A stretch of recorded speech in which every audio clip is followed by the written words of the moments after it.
when we left off last time, I believe Lieutenant Rekka was fighting a poltergeist, and Harvo and Luciano were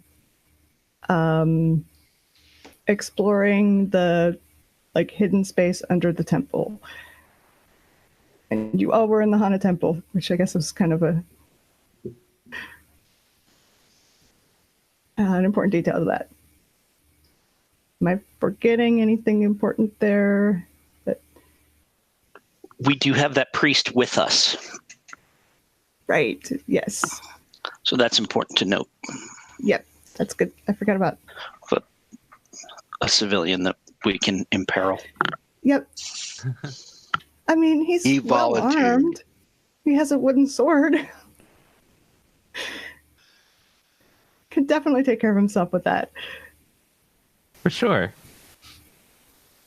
What's the worst? What's the worst that can happen? You know. I mean, you know, he's prepared in case you meet anything that dissolves metal. You know, if I had a nickel for every time I needed to be prepared for something that dissolved metal, I wouldn't have to adventure. I'd be rich. Well, I mean, as long as it doesn't also dissolve wood. You'd have no nickels. True. That too. Here's the thing about that. Yeah.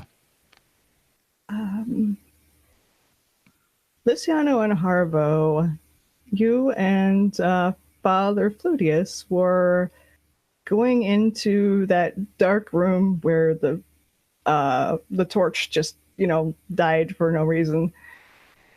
You do have a torch in your hand, though, still. And as you enter that room, you can see even the torch in your hand is getting dimmer the further you go in.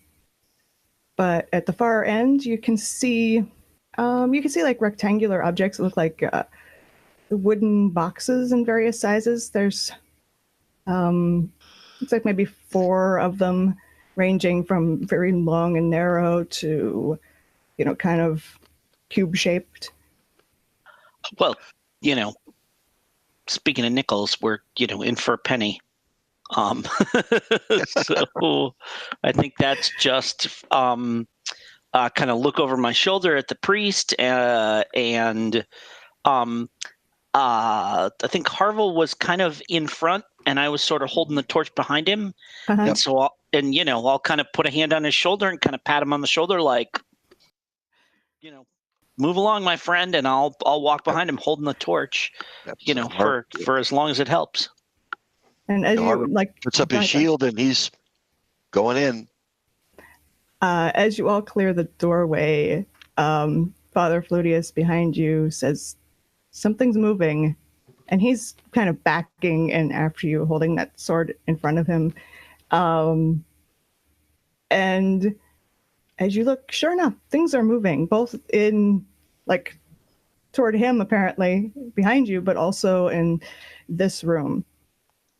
Again, there are shadows that there's nothing casting these shadows. They're just kind of there, and they are coming closer.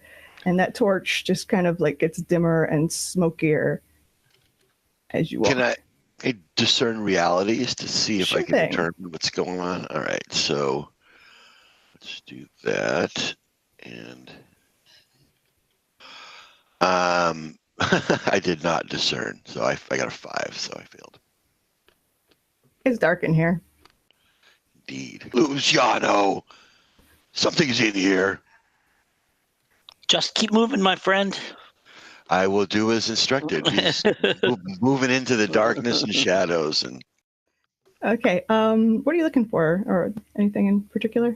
Anything that's going to hurt Luciano. From behind those boxes seems to be the concentration of the dark areas in this room. But again, not at the right angle to be shadows cast from your torch, from the boxes in your torchlight. And those big square shadows grow and grow till they cover the wall. And if you look up, they're covering the ceiling, and they're just kind of going around, surrounding you. I'm going to make another move, and I would like to use what are you waiting for? When you cry out a challenge to your enemies, roll con, et cetera, et cetera. So let me roll. So I'm going to see if I can intimidate them to show themselves, essentially, right? Okay. So let me. So I got an 8. Yeah, so on a 7 and 9, only a few, the weakest or most foolhardy of them, fall prey to your taunting. But they're supposed to see me as the most obvious threat. So he's going to come out and say, "You come out, you bad things." That torch goes out. You're in darkness, except that you can see a little bit of light from the room behind you with the trapdoor in the ceiling. And okay. At this point, Harvo has pushed Luciano and the priest back, and he's putting his shield up into the doorway, and like, this is bad. Harvo can't see. I can't fight when I can't see. He's a little intimidated at this point. Yeah, and they close in. Not that you can really see it now, and it's kind of like I guess, yeah, you saw that, or you didn't see it. You felt it. The poltergeist, like cold air. It's a bit like that.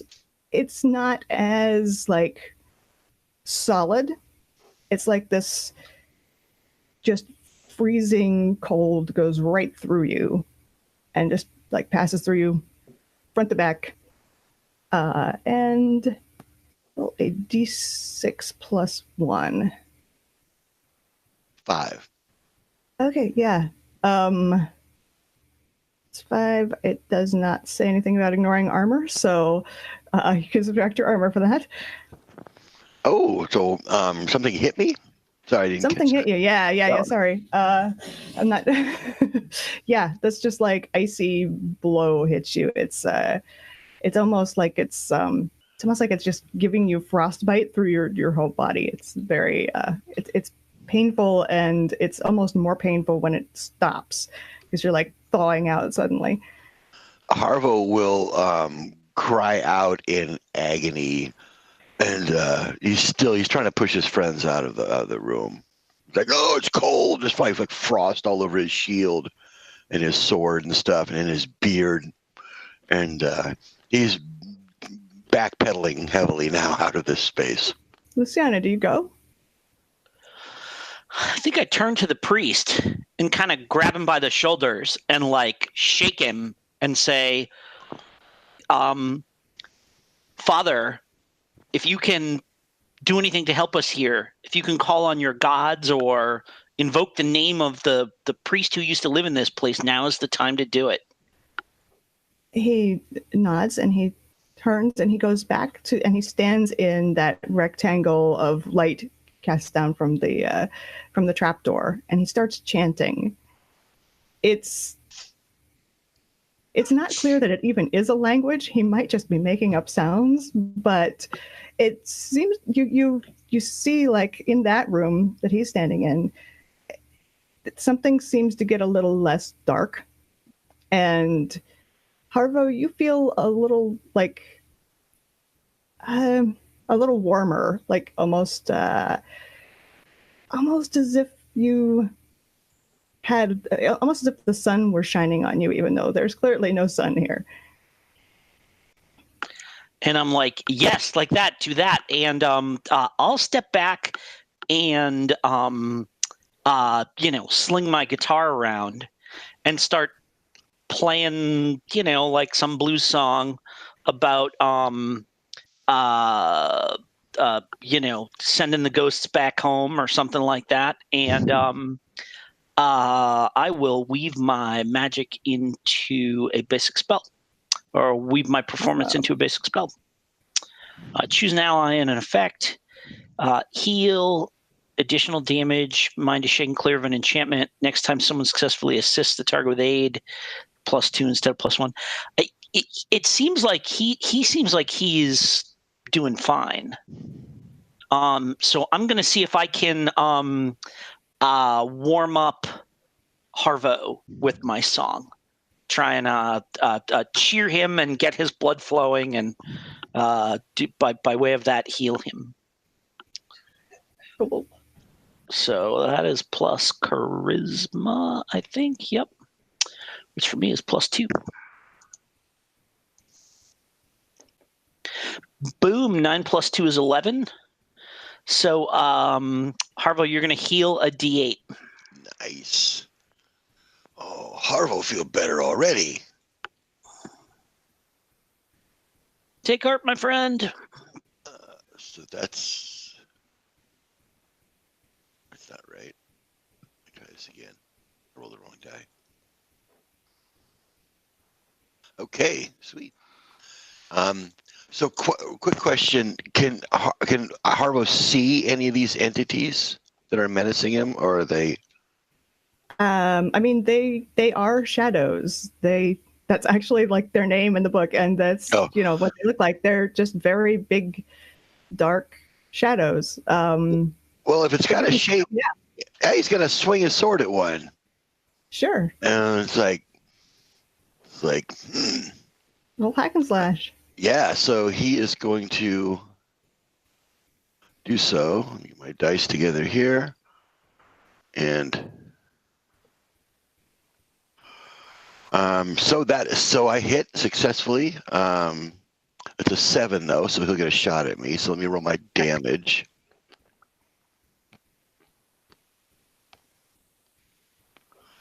And that's not all right. I rolled the wrong dice. That is this plus that. Ooh, I got nice. So he got 11 points of damage. And nope, I rolled an 11. So I didn't get my smash. If I roll a 12, I get the smash. But no, he rolled 11 points of damage against this thing. Just plain old slashy damage.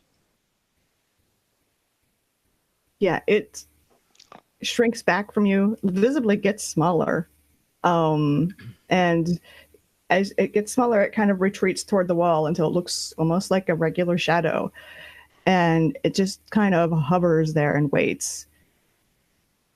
But there's another one coming after you, and that's the one that's going to do the damage. It just it speeds toward you, and you can actually see the shadow in the air this time. Uh-oh. Do I have opportunity to defy danger or anything, or? No, this is the result of the 7. Oh, the result is 7, right? Okay, got it. Yep. This is when it hits you instead of the first one. Okay. And yeah, it just goes through you. It doesn't swing at you or anything. It just whoosh. And again, that icy, cold, being frozen from the inside out feeling hits you. And I can roll a d6 plus 1.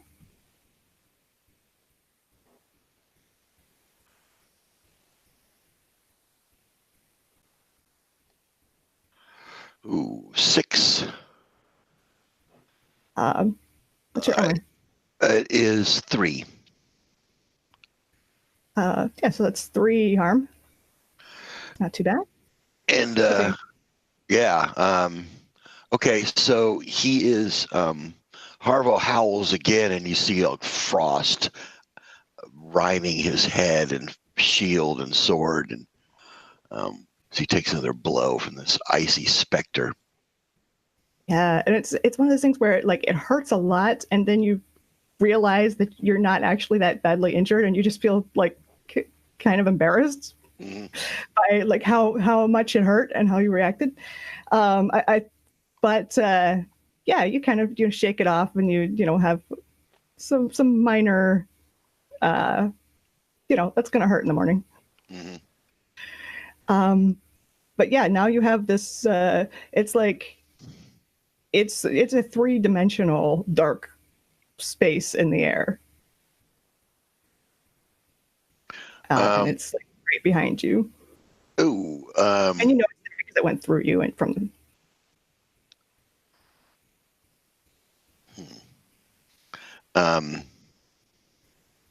All right, so he's gonna now. Harvo's concerned. He's sort of not sure which way to.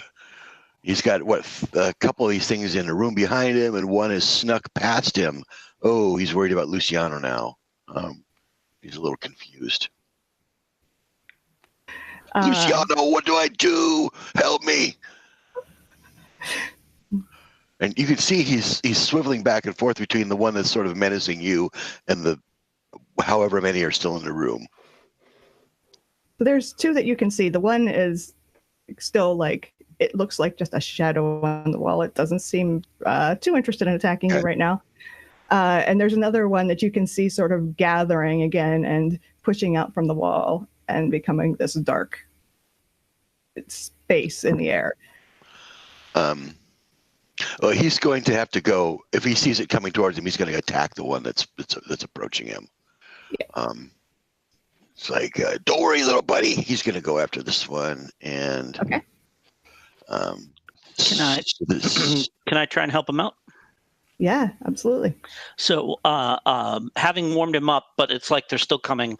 And now I realize that there's several of them, that this is, I think before I thought maybe this was one. So I have a question, which is, okay, so first to start with, my bardic lore is the dead and undead.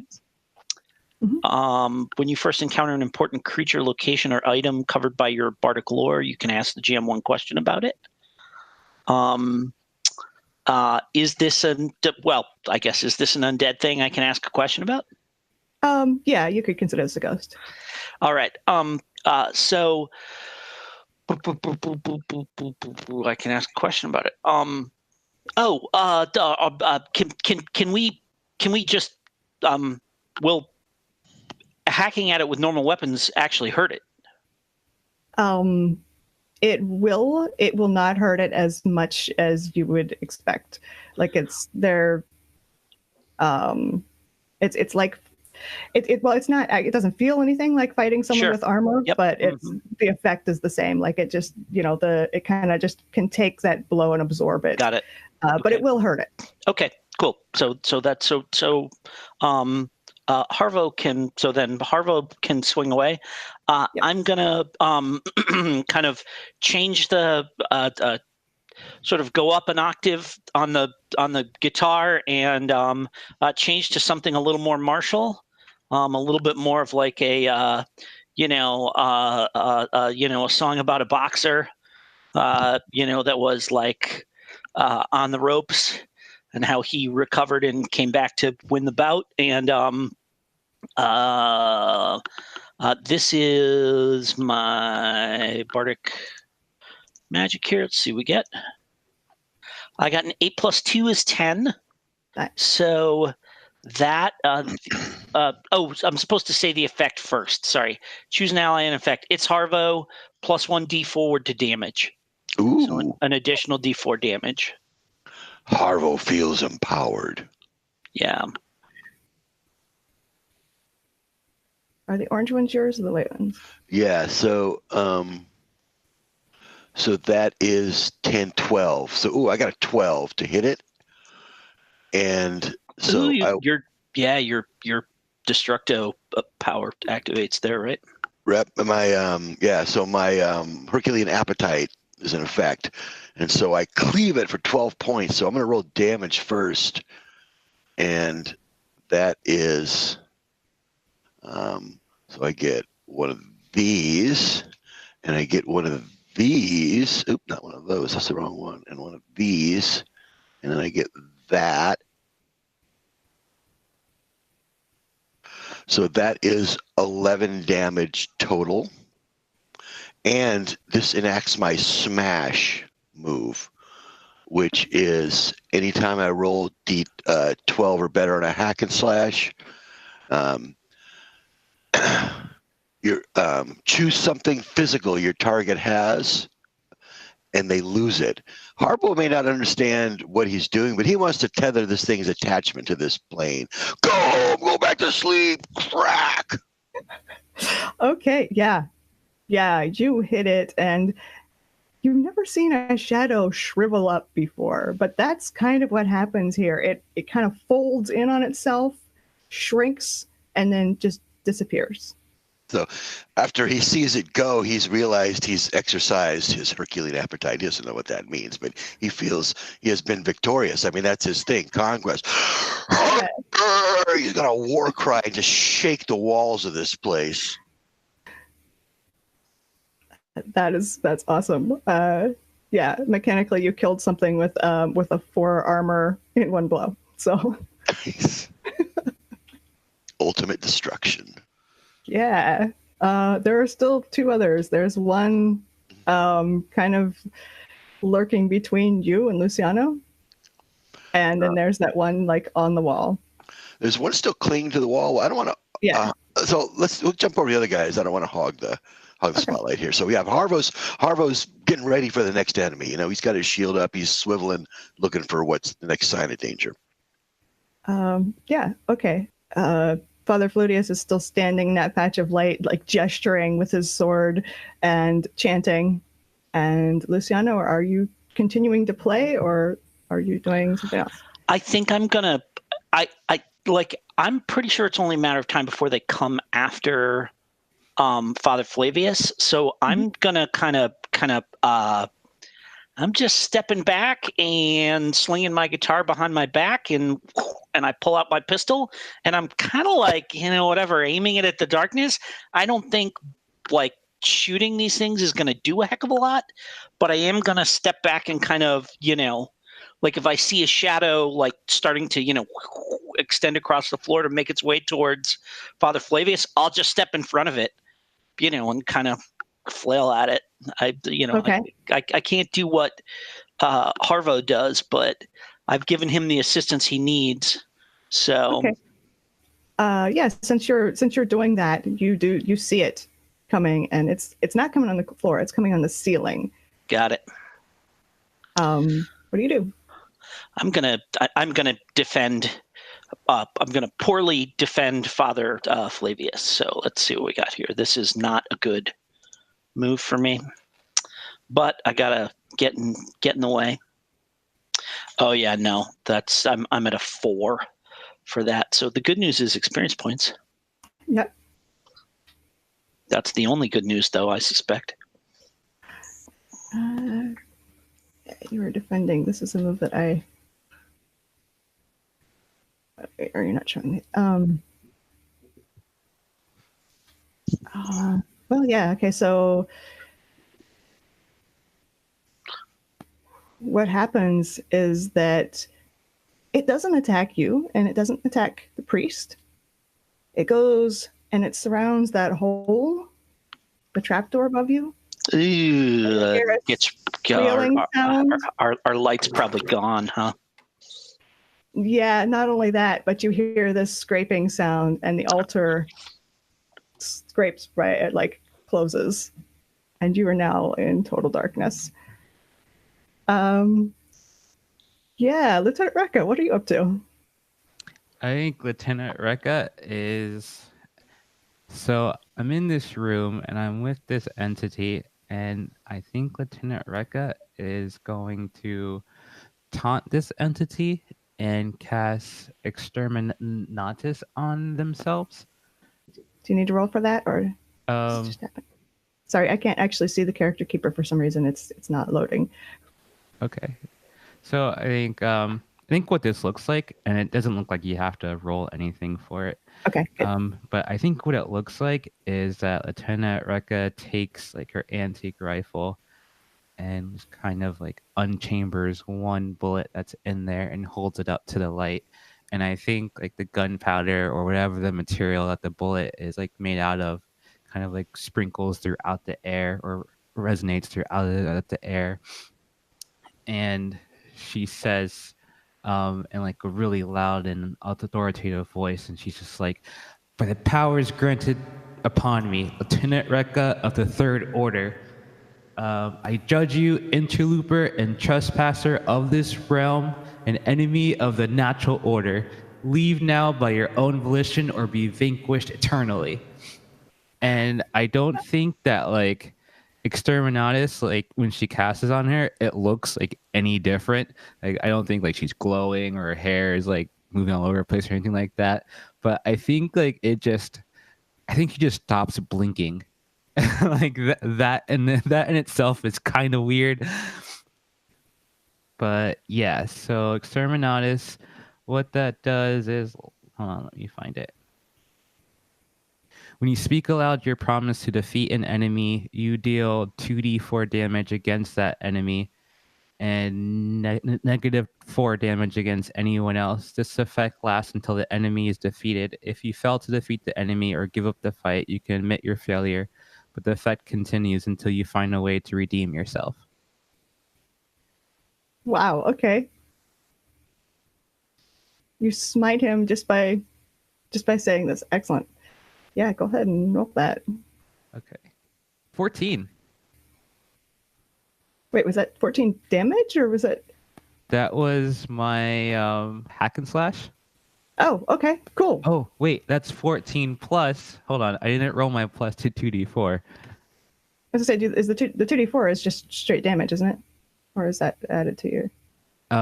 You deal 2d4 damage. You deal plus 2d4 damage. It's on top of your class. Oh, okay, damage. okay. Yeah. So that was my hack and slash. So this is my 2d4 for a total of 5. Okay, and it's 2d4 plus whatever your normal damage die is, right? My attack, 6. Yeah, he starts to come out towards you, and again, it's just this shimmering air, and then it just dissipates like steam, and you can tell what's evil or what's undead here, and he's gone. He's not here anymore. Like he didn't retreat into the walls. He's just like gone. Good deal. And I guess the effects like just kind of like melt away from the whole Exterminatus thing. Do you keep them, or do they only last as long as a single enemy? It's only against one entity. Okay. Yeah, it only lasts for that one person. Okay, that's too bad because your friends could use some help. And you do still know that there are more undead underneath this temple. Yeah. Okay, so I'm going to go and rush and help them. Okay, I don't remember. Were you there to see what the deal was with the altar? I don't think he was. I think he was confronting that specter. I mean, you certainly heard some like scraping noises, like something large was being moved. Okay. I think that'll kind of tip you off, and like if you look around, you can. I'm not going to make you like search for this when out of character. You already know exactly where it is. Right. Okay, sounds good. Then I will definitely go and aid. But you do need to either like push it aside or find some mechanism that'll open it. But you know it's the altar. Okay. Yeah. Can I try to like move the thing to make the opening bigger? I'm just going to assume that Lieutenant Rekka is also a relatively large person. So yeah, paladin tend to be pretty strong. Yeah. Yeah, go ahead and roll plus strength. Okay. 6 plus 1. 10. Okay, cool. Yeah, it slides aside and there's a flicker of there's some sparks that come up from under it, and there's a brief like almost like an electrical charge that kind of goes over it, but it misses you. Don't know exactly, like maybe it just doesn't, maybe you're touching a good part of it that's a little bit insulated, and you can see that like you should be zapped by this, but you aren't. And there's a big trapdoor, and directly under it there's Luciano with his guitar and Father Flutius with his wooden sword. All right, I'm gonna take my rifle, put it at the ready, and then move down slowly. Cool. And Lieutenant Rekka will just like shout out to them like, status report. Nice. There's bad, dark things down here. Harvo is cold. It is a bit cold down here. The Lieutenant Rekka is just gonna like aim at whatever it is that they're facing to see if she can see what the most immediate danger is. And I don't think Yeah, I can't use a light source with my hands using this thing. Yeah, Okay. that's what I'll do. Yeah, you can kind of see you're still, like from the trapdoor, there's still enough light to see that. Well, to see that one corner, like near the ceiling, is a lot darker than it should be. Mm-hmm. Kind of like the poltergeist, what kind of hid like that, only with like this sort of shimmering light. This is the opposite. This is like it's like it absorbs all the light around it. Okay. But you're pretty sure that this is not supposed to be there. Yeah, I am totally firing at that mass. Sure thing. Go ahead and roll volley. All right. And I am totally missing at that mass. I roll a 3. I think what happens is you do hit it, but it like follows the trail of that bullet. Mm-hmm. You know how the previous one kind of dissolved into the air, leaving like I'm trying to think of the word, like vapor. Mm-hmm. So this one, when you fire it, it leaves that trail of vapor like that. And this just follows it, and you see this like dark line go right back to the barrel of your gun. Oh no. And then into the barrel of your gun, and then into your hands. And your hands are suddenly ice cold, like you've been outside for hours in the snow. And go ahead and roll a d6 plus 1. A 7. Ouch. Do you have any armor? You can take it off of that. I have 1 armor. So 6 points? Yep. All right. Man, Lieutenant Rekka is bad luck. I know. Yeah, Luciano, you've just been joined by backup, and then the backup was suddenly attacked. Yeah, Lieutenant Rekka, your hands are numb, and you drop the gun. Okay. Oh, that's not good.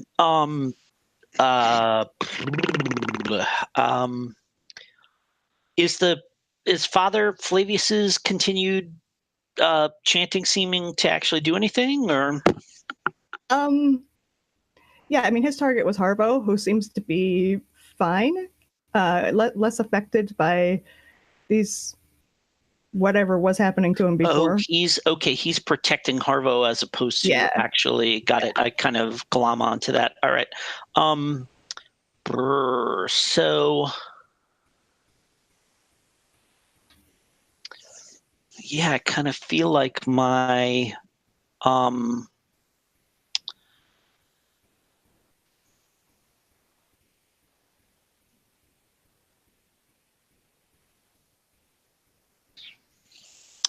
you know what? I'm gonna we have some light again, right? Now that that thing is open. I'm gonna close the I'm gonna like leave.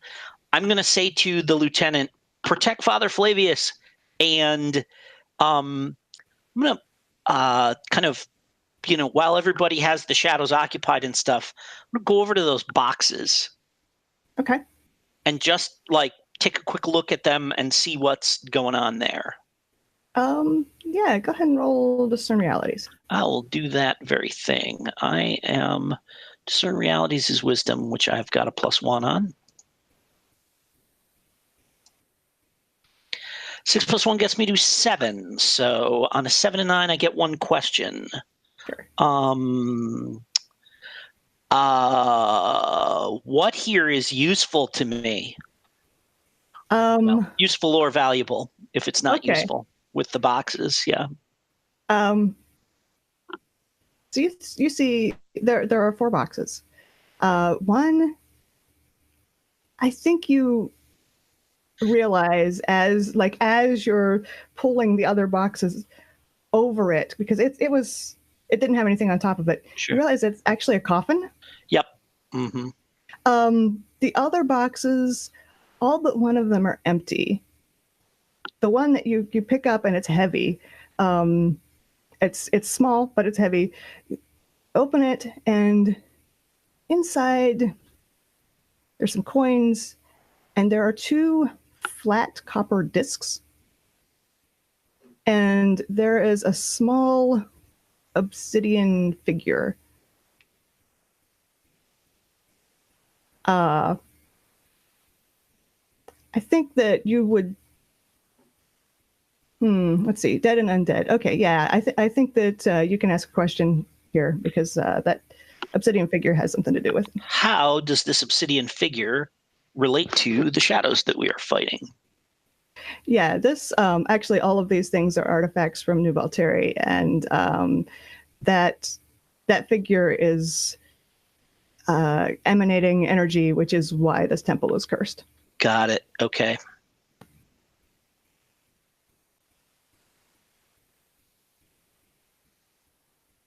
The copper discs are also magical, but they're not. They're not radiating necromantic energy. Yeah, cool.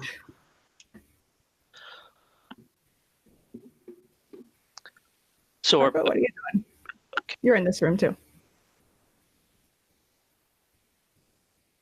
So Luciano just opened up this box and found some cool stuff. Harvo, you can see this from where you are. Yeah. But there's also this one shadow still on the wall. Yep, little That buddy is is doing recording something now. important. He's doing something important. I know. I don't get involved.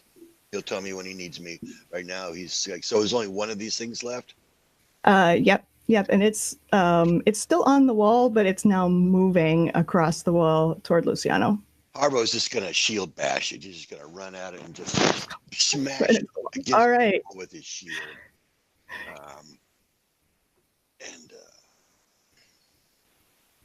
All right, so he's going to charge. You go back to sleep, Shadow. All right, so that's a 9. And my damage is a 7. Okay, yeah. You hit the wall with your shield so hard that there is a crack left in the rock, and this shadow just spreads out, and like the wall is, has the right amount of light on it. You can see like light coming in from the room behind you a little bit, and all of the shadows here are where they should be. So Harvo's he's rubbing the wall and poking at the crack he made, and he's looking around the floor. He goes, "No teeth, no teeth." There's some rock chips. No trophies. He's looking for his trophy, and he's very disappointed. But then, little buddy, and he goes over and he's like making sure once there's no danger, he's like interested in what Luciano is doing. No, there's currently nothing in this room that's dangerous, aside from that artifact. But yeah. So he's just on guard now. Cool. Lieutenant Rekka, you still have one of these things in your gun. I don't even know where to begin. Do you have any other weapons? I don't know. I don't. I mean, I'm gonna. You can always do your class damage. Like that's just a thing you can do. I'm gonna try to warm up my hands. Okay. I guess by breathing into them and rubbing them close together, like so. Yeah, and I mean, I think that they are warming up. Yeah. It's still in your gun. It's not in your hands, and you drop the gun. Okay. So I mean, I think the feeling does come back into your hands. You're not. But I'm gonna pick up my gun and just shoot it in the corner. It doesn't have to be any particular corner. It's just whatever corner is closest to try to get it out of the nozzle or barrel. See if that works. Roll. Wow. Roll Defy Danger.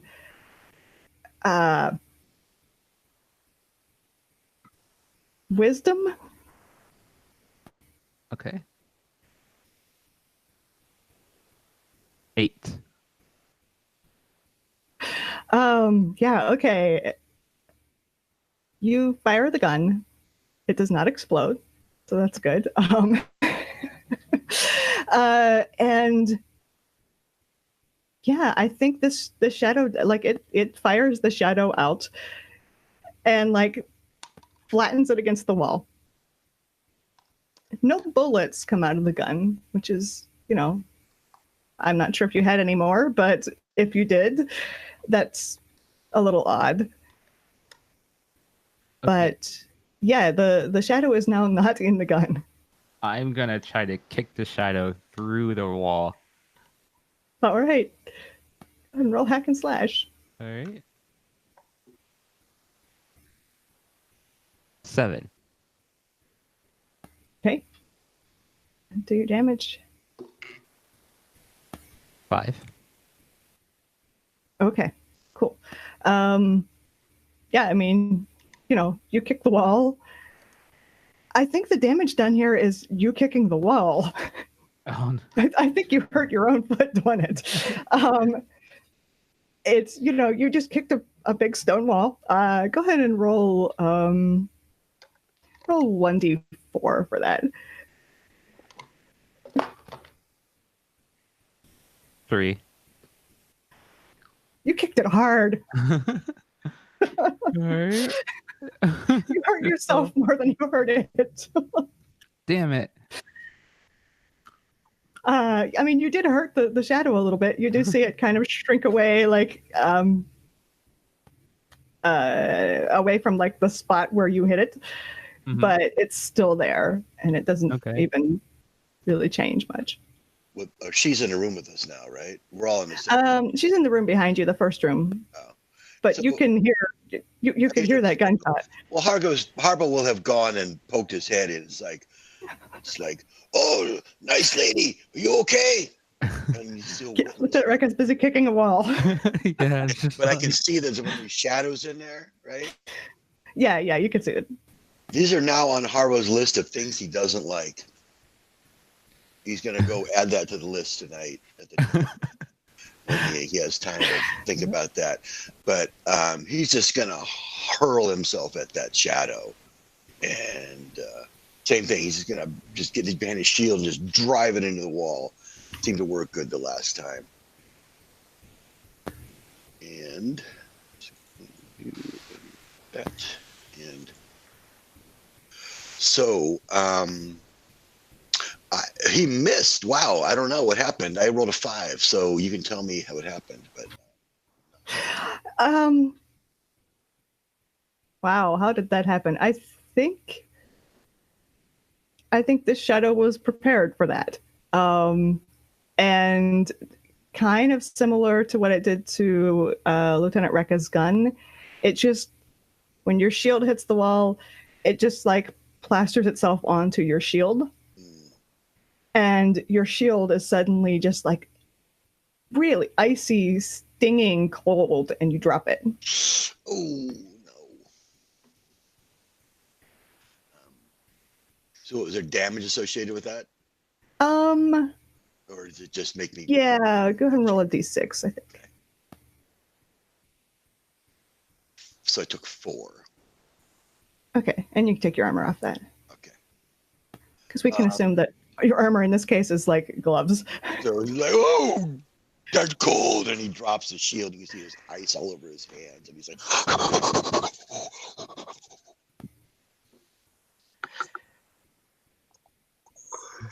yeah, Luciano. You're standing there with all this cool stuff. Yeah, so I take that idol and I kind of hop over the boxes and I, close the couple of steps towards where the father is. And I say, this is the curse of the temple. Can you put your blessing on it? And kind of, just sort of like hold it up to him, like hit it with a whammy. Yeah, he sort of cringes away from it a minute. Oh, that's all right. And he kind of does this and reaches out and takes it, and his chant changes to something much louder and the chanting equivalent of going from folk to heavy metal. It's like screaming. Still language you don't understand. Not sure it is a language, but he's screaming and it's not in pain. It's like somewhat rhythmic. But Lieutenant Rekka, you feel the evil in this place. It's not gone, but it's muted. Okay. We can't just. I'm gonna test out my weapon. Make sure that it fires okay. Okay.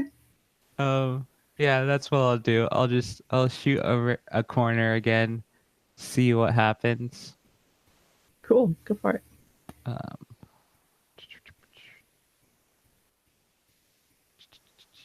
7. 7. Okay. The weapon fires. Okay. All right. You see the bullet. What happens is a little strange. The bullet hits the wall, and the bullet shatters. No. It does leave like a little, like a chip in the rock. And were you just shooting at the wall, or were you actually shooting at the shadow? The wall. Just the wall? Okay. Yeah, in truth, I was just shooting at the wall. Okay. Yeah, so there's a chip in the rock. You can see that it did hit. It did do some damage, but you've never seen a bullet just burst apart like that. And the particles you can see on the ground are frozen, like just ice. Okay, so it's an odd color too. It's like black ice. It's almost the color of that idol that Father Flutius is holding right now. Right. Okay. Crap. Harvo, you want to do anything here? I was muted. So got my hands back working again. Yeah. It's still on my shield. No. Actually, it wasn't on the wall. It's sort of under your shield now, because your shield is on the floor, and you can kind of see this blackness. Yeah, so I'm just gonna. All right. Like the old spider with a newspaper, right? He thinks it's under his shield, so just going to do one of those. Okay. Simple attack as possible, and so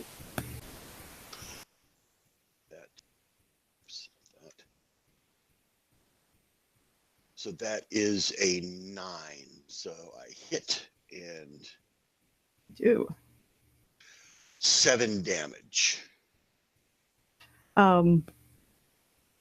think I'm gonna take some off there.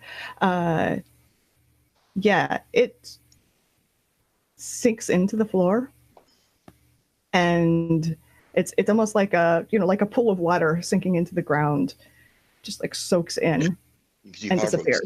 Just rubbing the floor and moving the dust, making sure it's really gone. And Father Flutius, behind you, suddenly stops screaming and hurls the idol at the wall, and it breaks apart. Ooh. And Lieutenant Rekka, this temple's not cursed anymore. Feels like I can breathe in here again. Like a large weight has just been lifted right off of my shoulders. Whew. I will experimentally kind of pick up one of those burnt out torches from the floor and, flick a little flint onto it and lights up. It's a normal torch. All right. So, so I'll kind of lead the others to the boxes, and I'll say, this idol, I found this idol, that we destroyed. There's these copper discs that are some kind of magical artifact. Perhaps we should, we'll bring them back to the inn and ask one of the scholars there if they can help us identify them. and some coin, which is clearly not being used anymore by whomever put it here. Yeah, how much coin is that? Let me see. I can never remember like what the relative amount of money is worth. You know what? If you want to take a moment to do, like, if you want to look it up when we're on our Actually, break it's or a good something time like for a that. break. Yeah, Yeah, since you totally have cool. you have now you have saved the temple or decursed it. So it's a good time for a break. You know, and we're going to give a quarter of it. We're going to donate a quarter of it to the new temple, because Father Flavius, he, you know, basically, I mean, you know, we're going to give him a share like he was a member of our party. Cool. Okay. Which he can then do whatever he wants, but I presume he'll use as the, you know, whatever towards the temple. And I don't know about the rest of you, but after that, I could use a meal and a drink and a bath. We've been walking around in sewers this is enough sewers for one day. Harvo is Yeah, cold. you have. Yeah. Cold Yeah, so- down here. And smelling. So I think it's back to the inn, which is a great time for us to take our actual real world break too. Okay. Yeah. Yeah, that's a good time.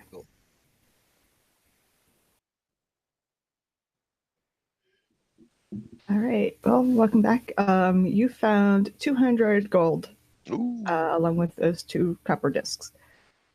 Harvo can buy that puppy now.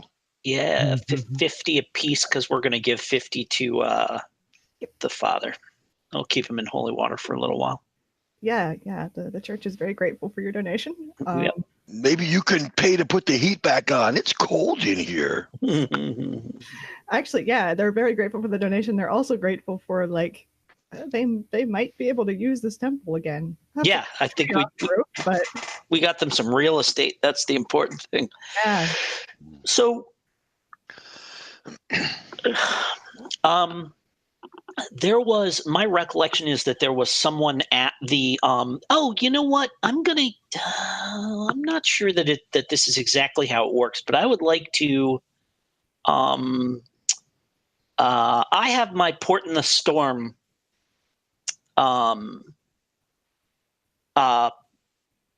ability for being a bard, which is when you return to a civilized settlement you visited before, tell the GM when you were last here. They'll tell you how it's changed since then. We were here last night. Okay. Yeah. Actually, okay, so let's rewind just a little bit, because outside of the temple, you do see the man who ran past you up the stairs, was attacked by rats. He did eventually make his way out, and he is waiting for you at the front door. Oh.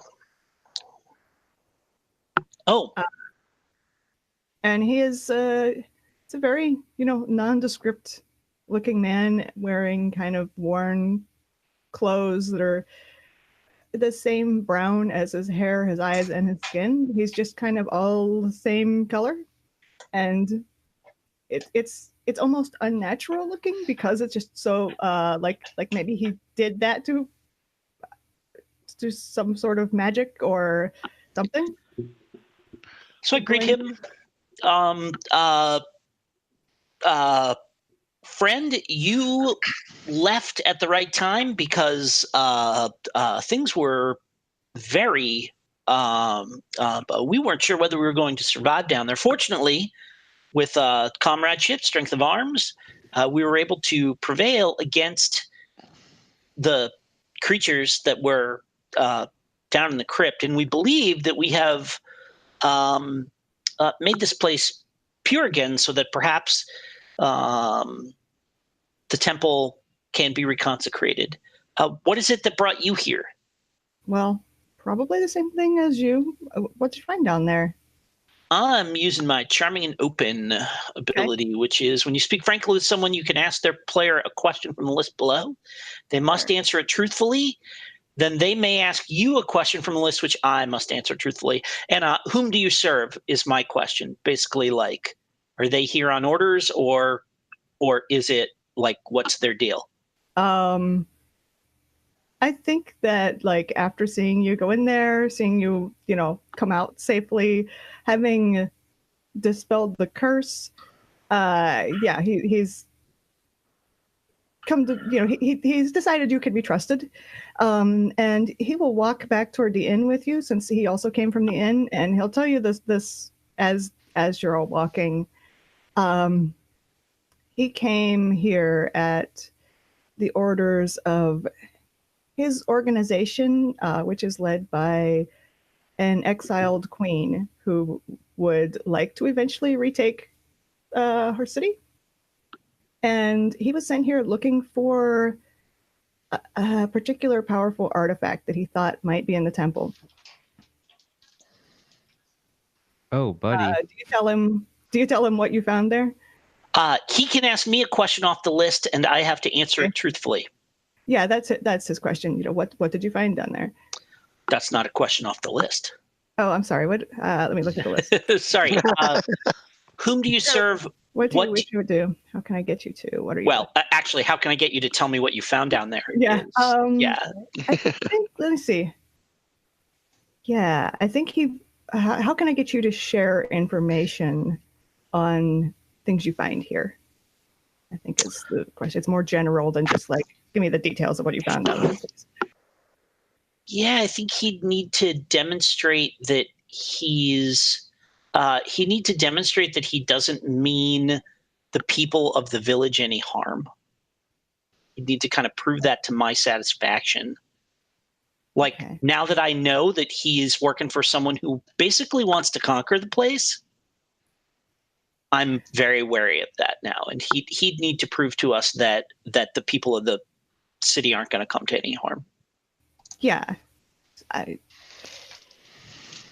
She doesn't want to conquer this town. This was never part of her realm.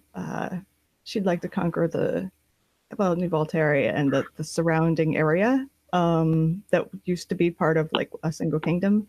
But this city was never included in that. So I think that he's not interested in conquering. He is interested in, finding anything useful. So like, that in itself could be a problem. Yeah, I mean, and I guess so then if we come across anything that can demonstrably be proven to have belonged to her, that seems reasonable that we return it to her, less some, promise of the queen's gratitude at a future date. That feels reasonable to me. Okay, cool. And so I'll, and we're just going back to the inn, and I'm gonna find one of those the scholar who knows about the city, the old city. Yeah. Okay. So actually, you don't even have on your way back to the inn, you see her and Greta, the barmaid. Okay. In the cemetery as you walk past it. That's right. Miria? Yep. Great. So I will say, Miria, hello. Have we got a story for you? We found evidence of the old city that you're searching for. I think probably would Father Flavius have wanted to take those broken halves of that busted up idol himself, or is he okay with us taking them now that it's dispelled and there's no evilness in it anymore? I don't think he wants anything to do with them. If you wanted to take them, you're welcome to them. Yes, yeah, cool. So I will show her I'm gonna show her only half of it. Mm-hmm. And keep the other half kind of, in my pocket, just in case if somebody glues it together, it gets bad again. I'm going to say, here's a piece of an artifact that we found, and perhaps you could help us identify these. And I will lay those copper plates out. Yeah, she picks up this half of this little idol, and is like, this is. I don't feel any magic coming from it, but this was once this either once was a very powerful item or it's a good replica of it. I've seen pieces of them at my college, and we don't have any intact ones, but they're known to have influence in over a pretty large area. Well, it's funny you should say that because blah blah blah blah blah blah blah blah. Right. I'm gonna give her the whole rundown of what happened to us, and if our new friend is standing there, he'll hear the my going through it as well. So what all do you tell her about what you found? Like everything, or? I mean, I think I just kind of give her the general rundown. We went to visit the father. He said there was a problem with the temple. We went to the temple. There were these shadows and they attacked us and things looked tough, but then we found this idol and I realized it was something from the old city, and we, the father cast a blessing on it, which caused it to shatter. And, that may be not exactly how things went, but yeah. Okay. Yeah. Okay. I just wondered if you were trying to hide anything or anything. No, like that. no, I don't see any need to. I mean, it's a story that makes us look like big damn heroes. So yeah, you don't even really have to exaggerate. Yeah, no, exactly. Yeah. I think as she's sort of marveling at this little, half an obsidian idol, Greta, who's standing kind of like by her shoulder, leans down and looks at the copper discs. She's, oh, I've seen these. If you leave them out in the sun and then you take them out at night, they give off the sunlight that they absorbed. They're like I don't know, like a torch, but you have to leave them out all day in the sun. They used to get them from, they used to bring a lot of stuff from New Valteria. They've kind of stopped doing that now. I think stuff has been taken by now, but they used to sell them at the market when I was a little kid, and they were very expensive. But I remember seeing them used. The person who sold artifacts would use them to light up their stand at night. They're basically solar-powered flashlights. Yeah, that's fantastic. I'm gonna, I'll hand one to Harvo. Oh, here's a question. Do they have any kind of like a hole or a notch or anything, like where we could, if we wanted to put like a thong through it or something so that we could wear it and not have to like hold it while we're moving? We could do that, or? No, they're just flat discs. They're kind of like copper frisbees. Got it. Okay. About that size. Okay. You could conceivably use them as a weapon, as a thrown weapon too, although they are probably more useful as a light. Yes, well, but it's nice because they can, they will stay lit under water presumably, and if they get wet. Yeah. So, yeah. Okay. Cool. So, I will keep one, and I'll hand one to my friend Harvo. There's also the nice fact that they're not fire. So were you to get into any water that was flammable and happen to drop one, it probably would not blow up. Yes. Yep. That's nice too. You never know. Well, if it is, these things will not light it on fire. And Maria stands up and she's like, "This is amazing. Who knew that? Like, I mean, I knew this town had some history, but I had no idea anything like this was still here."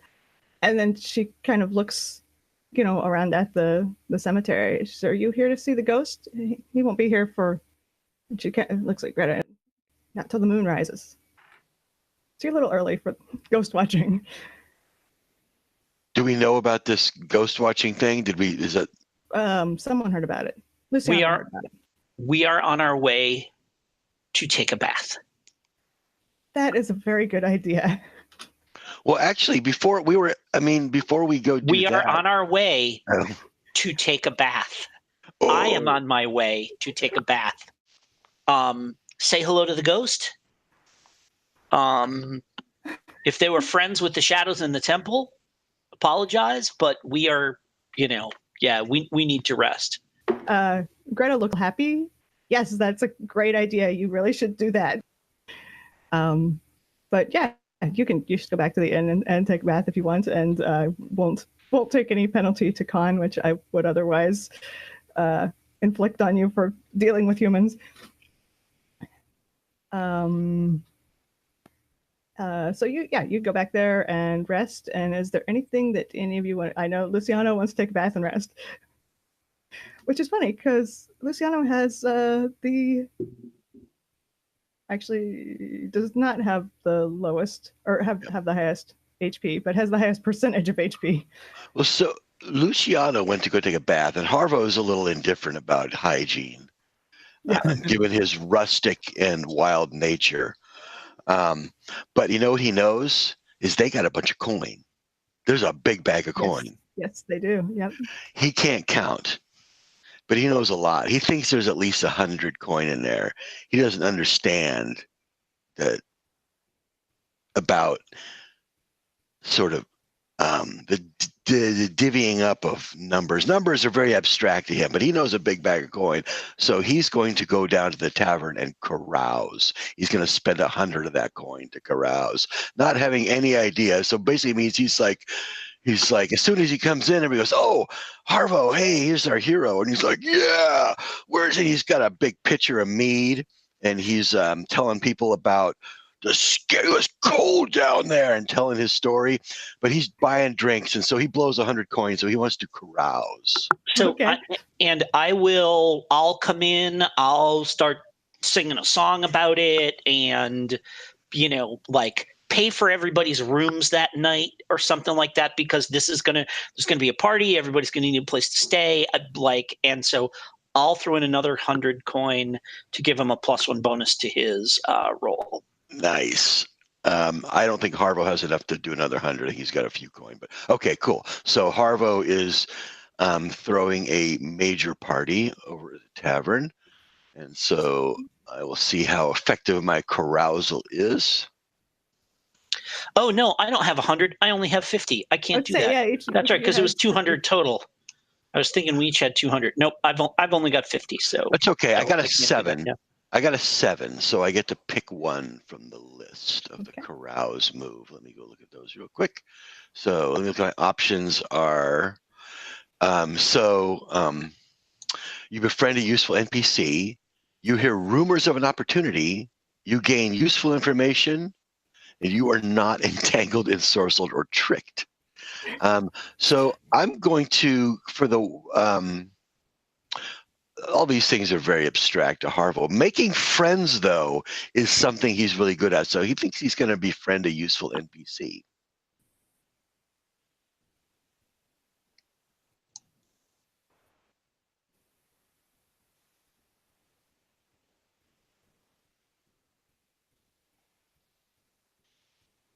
Oh, I think we...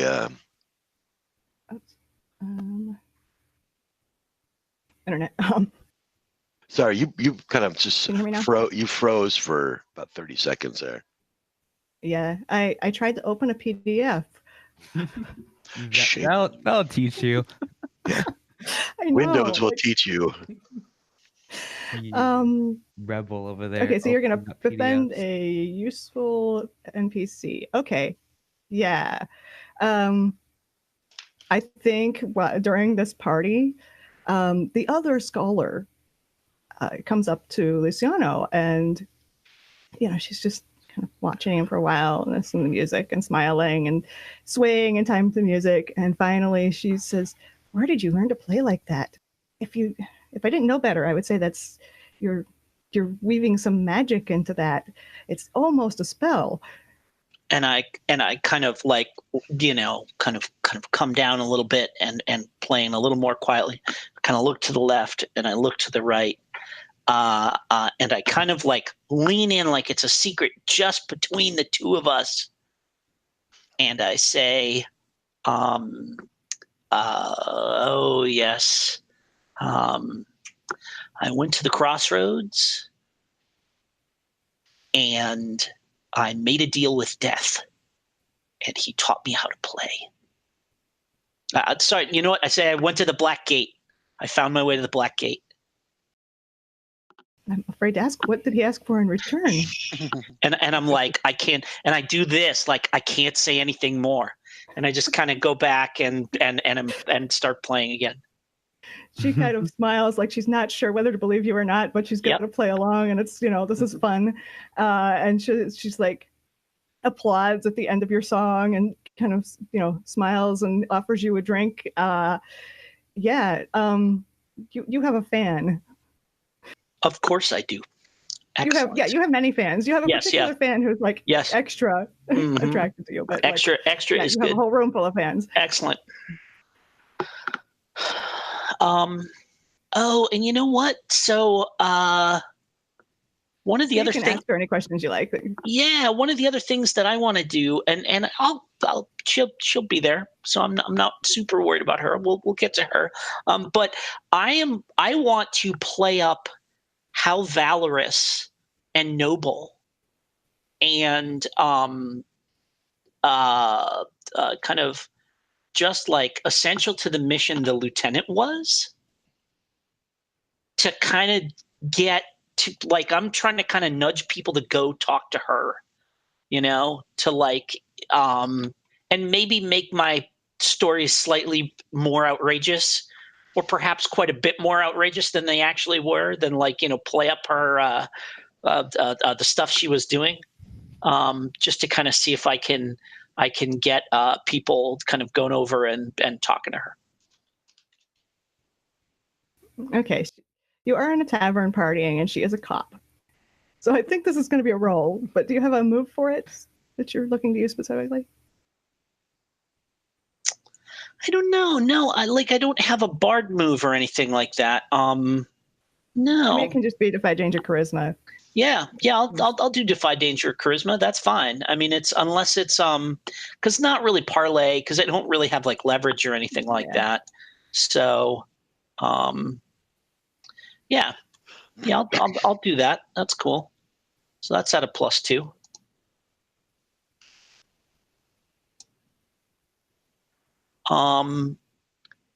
Which gets me to a 6. Oh. Someone want to help out? Close one. Can I aid him? No. Yeah. You can. Yes. Yes. Sorry. How do you aid me? So when talking up the lieutenant. Yeah. So when he is, so he's Harvo's listening, because whenever Luciano plays, Harvo is enchanted by the giant ukulele, and he listens and he dances and sings along. He doesn't know the words, but he'll hum and sort of, whistle and stuff. But he starts singing about the lieutenant, and he starts embellishing the story by emphasizing things he says that emphasize the lieutenant's acumen and prowess in battle, and so on. And he stands behind the lieutenant. She fought the ghost all alone, so brave. I never seen a girl fight like that. And he grabs her arm. Look, she's strong.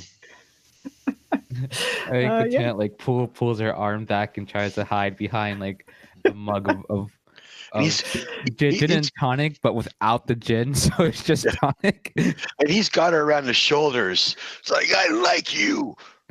And so that's how Harvo's aiding, is he is completely disallowing her from being a wallflower. He's forcing her to be part of the action. Yeah, go ahead and roll aid with charisma, since okay, so I think of my sheet real quick here. All right, so that's just straight 2d6. I got a 9. Yeah, against your will, Lieutenant Rekka. So people come up to congratulate you. So that bumps me to a 7. So I do it, but there's some kind of complication, and Harvo helps me, but he's dragged into it too. So we're all in this together, I think, is awesome. What's happening. Yeah. Yeah, I think I think Lieutenant Rekka I'm the is complication. producing her own complication with her aura of copness and awkwardness. What do you do, CJ, that kind of like it doesn't completely negate the people coming up to congratulate you, but doesn't like keep them there for long? So let's say that I'm sitting by myself like a half to table, and to keep people from coming up to like socialize with me, I bring out my gun and I just plop it on the table, and I give everyone just like this stern, hard look, like don't even think about it. Let me enjoy my gin and tonic with no gin and just tonic. Which means that you only get like the most drunk or most obnoxious or most like unable to read body language people coming up to talk to you. Everyone with no You boundaries. filter out all the people, with a sense of boundaries. Which means, of course, that the old man Bennett comes up, pulls the seat or the chair across from you out, and sits down across the table from you. And talks to you. Lieutenant Rekka just face palms. And he says, "Oh, you are what the younger generation should be." Sorry, I was just leaving. I tell my granddaughter all the time, you should, you know what? You should talk to her. Sir, you're drunk. You're drunk, sir.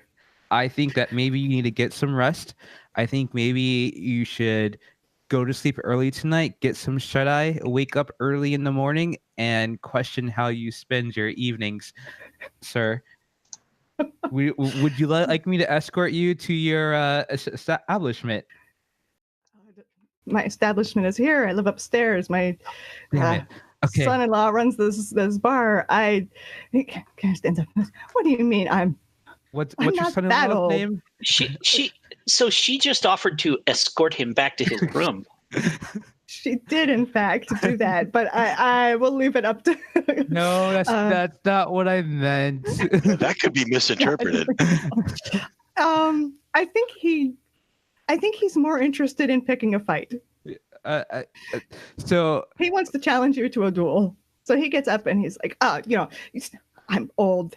Yeah, maybe I was wrong about you. Hey, come on, let's take it outside. And he wants to take it outside to the porch and have a boxing match or something. I think Lieutenant Rekka does like the whole like finger snap thing to get the owner's attention, and I'm just like, sir, please get your father or whomever this is, get him away from me, sir. Anyone? Yeah, he kind of gets up behind the bar. He's like, "Oh." I think Harvo would collect the old man at this point because they're buddies. Harvo might. Oh yeah. Harvo, yeah. It's like, oh, you're gonna fight. Hey, fight. So do you go out on the porch and box with him? No, and I threaten to arrest him. I'm just like, sir, it's illegal to threaten violence against one of the officers of the divine justice. I will ask you one more time to leave, or I'll have to put you under constraints and under arrest. And I'm like, no one is threatening anyone. He is asking you whether you wish to engage in a perfectly legal, consensual. Are you calling me a liar? I am not calling you a liar. I'm saying that perhaps you're misinterpreting. It sounds like you're calling me a liar. No, it's for fun. Come on, you go outside, take off all that shiny stuff, and you fight the old man. It'll be great. You're strong. I bet you win. I'm not fighting anyone. Besides the urge to bring him under arrest. I mean, you can arrest him if you want. Yeah, I don't want to bring everyone down, but I also just want to be left alone. All right. So then I will walk up to the old man and I will clap him on the shoulder, and I will say, the lieutenant clearly, she has had a long day. She was fighting undead shadows earlier today. That's right. I did not engage in combat with them, sir. I am fresh and hale and hearty, and I will accept your challenge. Oh, all right. Oh, I forgot to ask one question real quick. Did any of you still have that wooden sword? No, we had the father. I mean, like that was his, so I don't know why we would have taken it. Okay, cool. But he's kind of. Oh, right. Finally, somebody's taking me up on this. 1 minute, and he goes up the stairs, and shortly after he returns with 2 very similar wooden swords, and he hands one to you. He says, "All right, come out on the porch." All right, and out we the go. whole room comes out to watch this duel. Mm-hmm. What do you do? I lose to him. All right. Yeah. I make it look like, assuming that he is like actually drunk and not, I will. I don't know, what is it, like best 2 out of 3 touches with the sword or something like that, or whatever. That sounds good. Nobody's trying to seriously hurt each other, and he is less drunk than he looks. So I'm gonna draw it out as much as I can so the people can gasp, and I'll have a couple of near misses and all this kind of stuff and everything, but I'm gonna let him win so that he can feel good, and everyone in the village can rah, and I can shake his hand and say, sir, you have demonstrated to me that I should stick to what I do best, which is singing. Yay! Bah, bah, bah, and then I'll sing a song about our epic duel. Yeah, I don't think you have to roll to lose. Yeah. Yeah, he wins, and I think you're surprised at how little you have to fake it. Like, sure. He actually is a good fighter. He's old, and he's a little slower than he was in his prime, but the guy can fight. And I actually have absolutely no interest in trying to hurt him at all. Like, all I'm trying to do is like I say, draw it out a bit so that it's entertaining, and people, and some money can change hands and stuff like that and everything, and then he tags me, and like I as I'm hauling myself up, is it his son that owns the bar, or his son-in-law or nephew or something? I forget what I said, but it's a relative. But like, while I'm hugging him, saying, "Well fought, my friend," I kind of wink at them over the old man's shoulder and stuff like that, and pat him on the back, and yeah. Also, as you go back and forth, he seems to get a little more, a little less senile, Sure. a little more in control of himself, and he starts to explain what he's doing. Like, he's teaching you. Yep. And you realize, I think, from this, that this is what he used to do. This is why he's got these wooden swords, is that he used to teach fighting. Yeah. Okay. That's pretty neat. That's kind of cool. So sort of figured out what's going on with him. Great. Yeah, and I like that. Feels like an evening to me. I think so, yeah. Actually, after the fight, Harvo wants to do one more thing. He's going to go sit with Rekka, his new friend, and that's too bad you not fight, funny old man, because I think you would have won. Probably. You good fighter, you're brave. Harvo respects that, and he says, "You, my sister now, Harvo, your brother," and he takes out his big meaty paw, and he takes his little bone dagger, and he cuts a little thing in his palm, and he turns a knife around and hands it to you. The clear implication, he's trying to engage you in the rustic practice of blood sharing. I think after some long moments of contemplating this and giving it some thought, I think Lieutenant Rekka shares the gesture and does the same. And he takes your delicate but strong hand in his mighty paw, and your blood mingles up, and he laughs. He says, he goes, we fight forever now, even after death. And he seems very pleased by that. And when he's done, he licks all the blood off his hand. Harvo, are you trying to trigger a specific move here?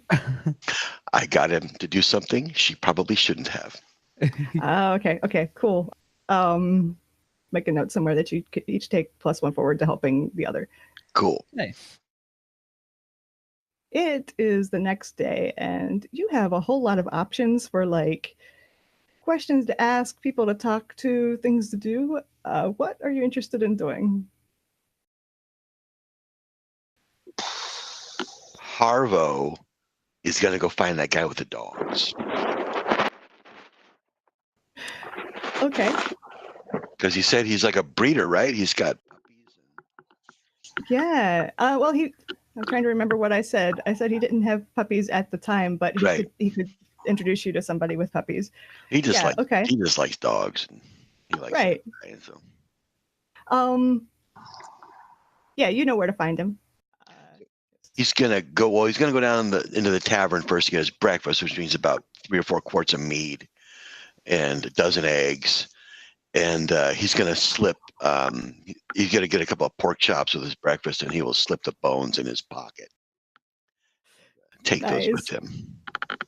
Okay, perfect.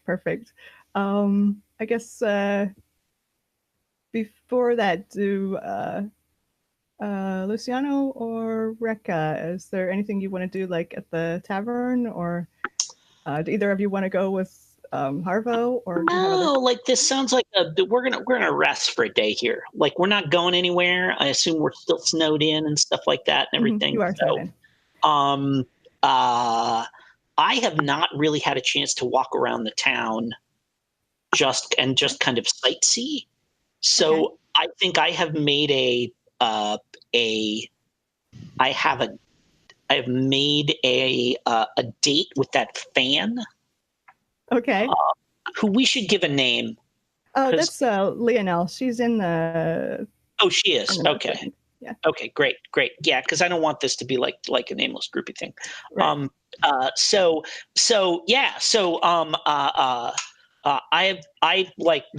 finished my set and I said to Lionel that if she wanted to show me around town tomorrow, come, we'll have breakfast and we can walk around and you can show me whatever you think is interesting. She's only been here for a few days herself, but she is perfectly willing to like wander around and see what you can see. Oh, is that Lionel the necromancy student? She's just a regular wizard student, but yeah. Oh, okay. All right. Okay. She's Maria's friend. Okay. Oh, she's the other one. Maria has kind of ditched her for to hang out with Greta, so like she's got it. Yeah. Okay. So she's the other one that was in the graveyard, right? Yeah. Oh no, she wasn't in the graveyard. Oh, she was not in the graveyard. Okay, all right. So then I'll we'll walk around and I will ask her. I think we play a game where I ask her some question about like her wizardly studies, and then she will ask me about something in like that we see in the town, like the water tower, and I will just on the spot spin some ridiculous story about it, and we're just gonna kind of walk around town doing that. Okay, that is beautiful and charming. I like it. Yeah, and I'll show her I'm definitely showing her this disc, and asking her if she understands how the magic works and blah blah blah. And here we'll charge it up, and then yeah, she's very interested in that. Okay. She's seen these before at school, but like she's never really gotten to handle one and look at it, and she's looking for a way to maybe take it apart, but there's no obvious way to do that. But she's real interested in explain kind of how like it absorbs this this energy from the sun, and it doesn't give off as much energy as it absorbs, but like a percentage of it. And it's like, well, I could I don't have any anything to write on. I could probably calculate the exact amount. I think she also tells you why she's here. which is that she's looking for her estranged brother. Oh. And she would like you to keep an eye out for him. He came here to work at the factory, and she came here to find him. That was, I don't know, like a year ago. And but when she asked at the factory, the guards told her that he had been fired months ago, and she's asked around, and like nobody has seen him since. All right. Yes. Let's do that. So, Lieutenant Rekka, what are you up to? I think Lieutenant Rekka would have wanted taken that time to write a report. Probably Okay. like kind of like send it by carrier pigeon or something. But Okay. like, a nice report. Just like, hey, this is what's going on. This is what I've accomplished so far. Here's some money. Yeah, you know what? There is definitely a I don't know what you call a person who raises and trains pigeons in the market, and they have pigeons from all over because that's, you know, you want homing pigeons from particular places, and yeah, they definitely have a pigeon that will go to whatever city you need this sent to. Cool. Yeah, I think that's probably what Lieutenant Rekka's main objective is. Okay. And they'll probably like be like complete with like maps and names of people of interest.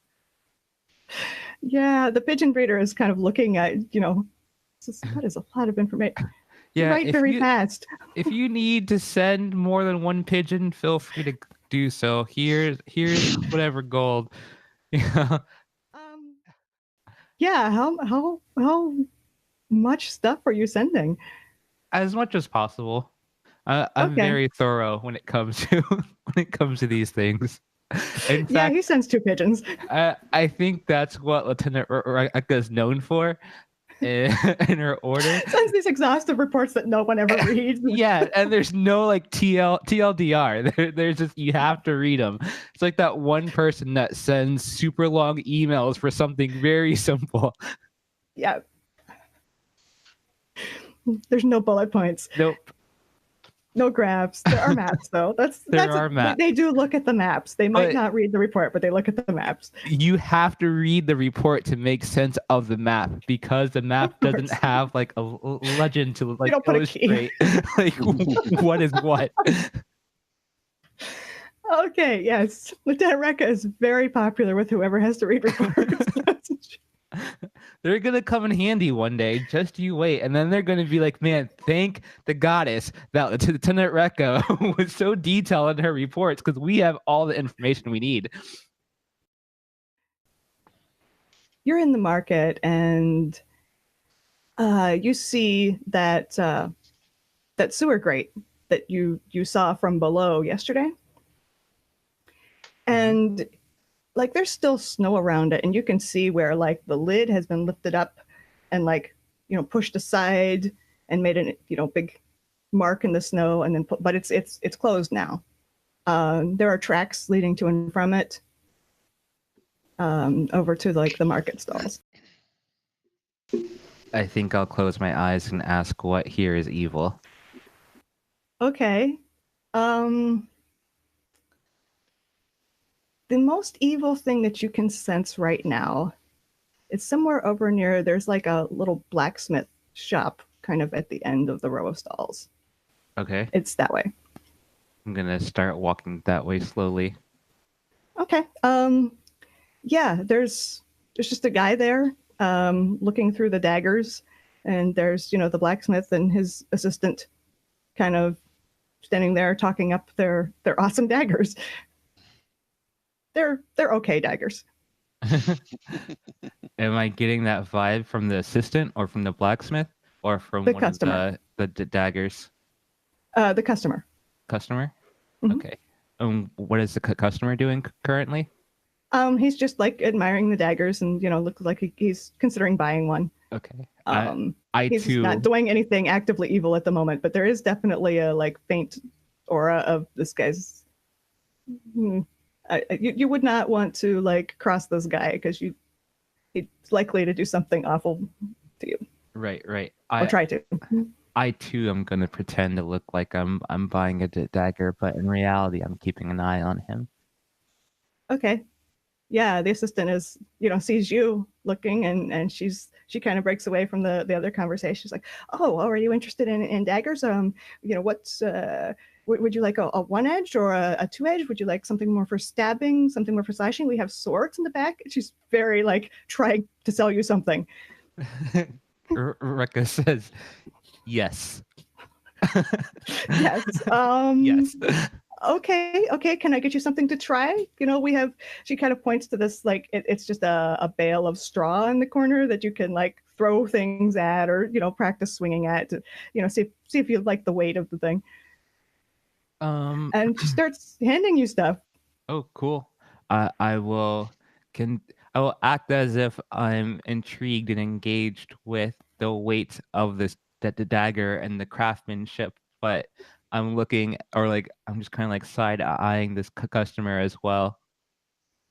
Yeah, the customer is in between conversation about like the kinds of daggers he prefers and the kinds of poison that you can put on daggers.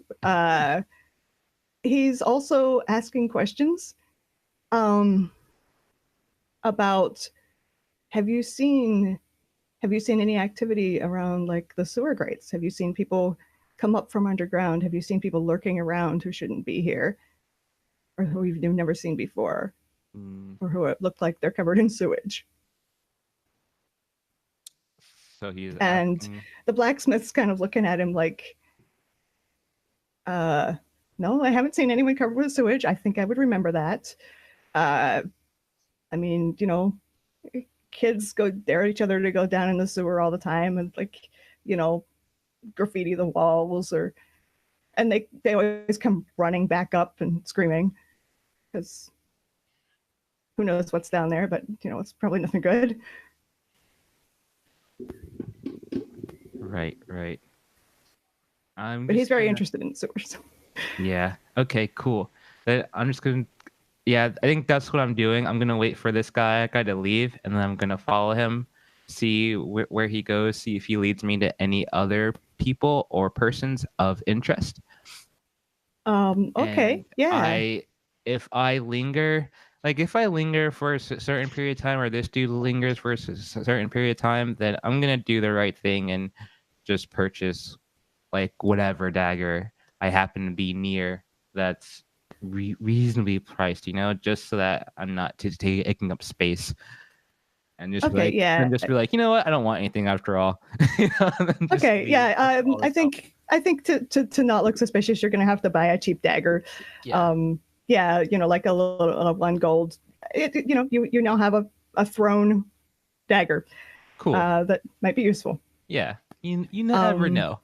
Watch this dagger end up, killing the main boss or something. I don't know. Hey, you never know, right? Yeah. So you're gonna just follow him. Go ahead and roll. I don't think you have any like sneak type rolls, do you?